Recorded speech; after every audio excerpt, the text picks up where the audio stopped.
Cricket presents the Campfire, and thank you for tuning in. I'm your host, Ashley Willington. Today, we're taking a look at 116A.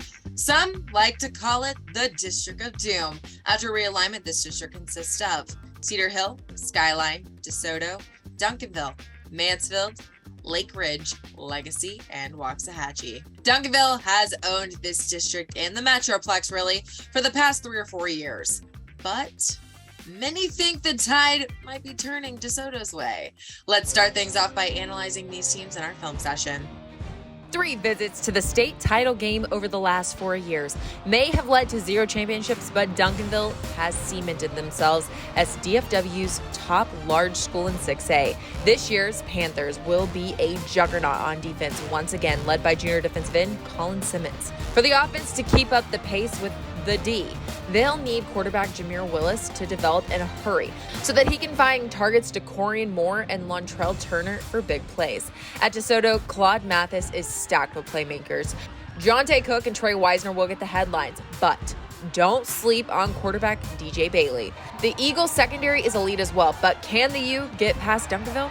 Cedar Hill is a traditional power, but last year's quarterback Cedric Harden transferred to DeSoto to play wide receiver, and stud linebacker Kylan Salter got hurt during the offseason. Running back Jalen Jenkins will have to lead this offense, while the defense should still be strong. Waxahachie will hope to build off a playoff appearance last year behind 900-yard rusher Iverson Young and a dominant secondary. If Mansfield wants to make the postseason, the Tigers will need production from a hard-hitting defense and leadership from quarterback Sergio Kennedy. Lake Ridge has potential to finish in the top 4 if sophomore quarterback Kenan Miller continues to develop. Miller got big-time experience last year as just a freshman. New to the district is Mansfield, Legacy, and Skyline. At Legacy, the Broncos only had 1 win in 5A last year, so the jump up to 6A could be difficult. Skyline was also a 1-win team last year, but bring in Jacody Coleman as their new head coach, who had plenty of success as the defensive coordinator at Tascasita. All right, let's dig even deeper into 116A as we bring in our Inside High School Sports Insider, Matt Diggs, along with producer Ward Fasold for our district breakdown presented by Cricket. All right, district breakdown time. Matty Diggs is joining me again for the last time this summer, but not the last time you'll see him. He'll be on plenty of times.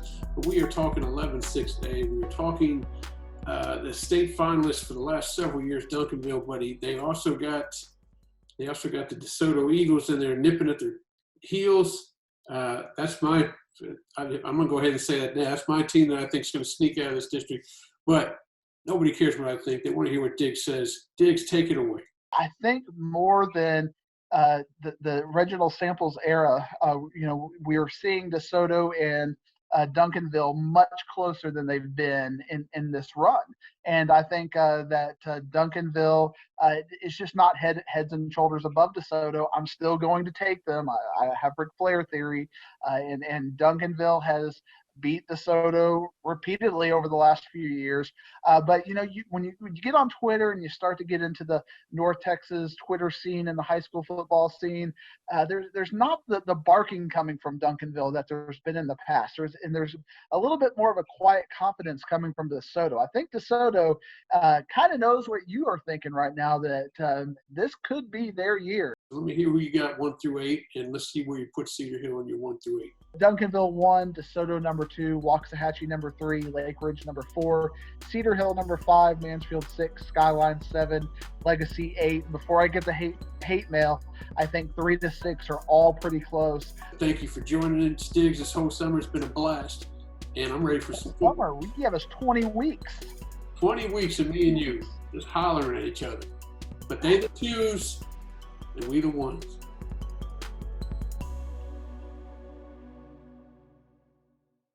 You've given enough of your money to gas and groceries this month, so when it comes to your wireless plan, don't overspend another second. Smile, you're on Cricket. Diggsy and Wiz will have even more about this district on our social media platforms this Wednesday. Now let's take a look at some of the athletes you should keep an eye on in this district and our players on the rise. Top receiver in the district and possibly the state is DeSoto's Jonte Cook. He'll be a 3-year starter this year for the U, and he makes the most of his catches. Jonte has made 81 receptions in his DeSoto career, and over a third of those have been for touchdowns.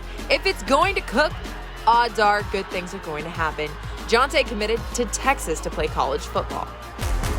Trey Wisner is going to be a dangerous newcomer for DeSoto in 2022. The senior running back transferred in from Waco Connolly, where he ran for back-to-back 900-plus yard seasons. The shifty back could join with Cook to be the district's most deadly 1-2 punch. Wisner verbally committed to Texas as well.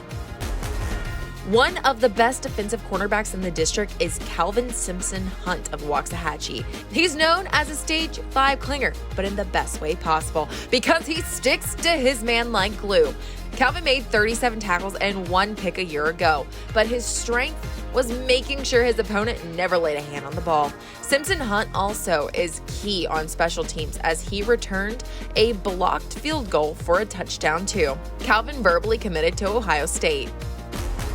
Mansfield has a punishing safety in Brenton Jordan. One thing you want out of a safety is a guy who can hit hard, and Jordan certainly loves to lay the wood.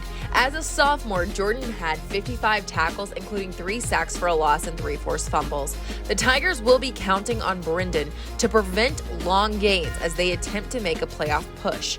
Jordan verbally committed to Texas Tech. DeSoto had themselves a pretty sweet offseason as they went down to College Station and won the state 7-on-7 tournament. Our Ward Fasold caught up with the Eagles head man Claude Mathis to see if the U can ride the momentum in the regular season for our Media Day segment. All right, it is Media Day. We are talking 11-6A with DeSoto head coach Claude Mathis. Coach, how are things going, man? You got a district is now an 18 district. You got rid of those Waco squads, but you bring in Skyline. Talk about how you think the district may shake out now that you got some new fresh blood in there. Well, this district is going to be hard as usual. It's going to be very competitive as usual. It's going to be one of the toughest districts in the state of Texas, and that's something that we're used to right now. But we got the addition, like you said, we had some new schools added in our district that made it even harder, I think. So it's going to be nothing but competitive. There's some great football going on some Friday nights.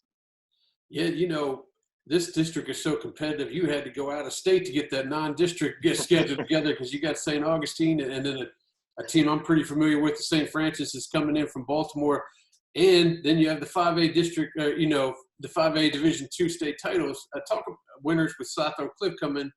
Talk about those games and what you hope to get out of it when you head into district play with those 3 non-district games. Well, St. Augustine is going to be a really, really good ball game. I just think those guys are really good, have a lot of respect for them. And, they're very competitive. They have a lot of great superstars that have been playing in the NBA as well as in NFL that has played at that school right there. So a lot of respect for those guys right there. St. Francis, you may want to come coach with me then. Come give me a scouting report on those guys right there because we don't know much about those guys. I just know they're ranked number 3 in the nation in max preps right now. And they put out some dudes in the league every single year, and they're very good, very good. I think last year they were ranked number 7 in the nation. This year they come in at number 3. So, again, if you want to come give me a scouting report, I would love to take it, man. I'll tell you that right now. And South Oak Cliff, we have those guys at 3rd ball game. All right, I appreciate it, Coach. Thank you. Appreciate you. We'll post the entire interview on all of our social media platforms this Friday. That's going to do it for this week's show. I've had a blast bringing you these districts all summer long. But next week, it's time for me to let Pat Doney take over as the season begins next Thursday. Be sure to catch Pat Saturdays on NBC5 at 6:30 p.m. on Inside High School Sports. You can also keep up with everything on the high school football scene on our Facebook, Twitter, YouTube, and Instagram accounts. I am Ashley Bullington, and thank you again for tuning in all summer long. I don't know about you, but I'm ready for some football.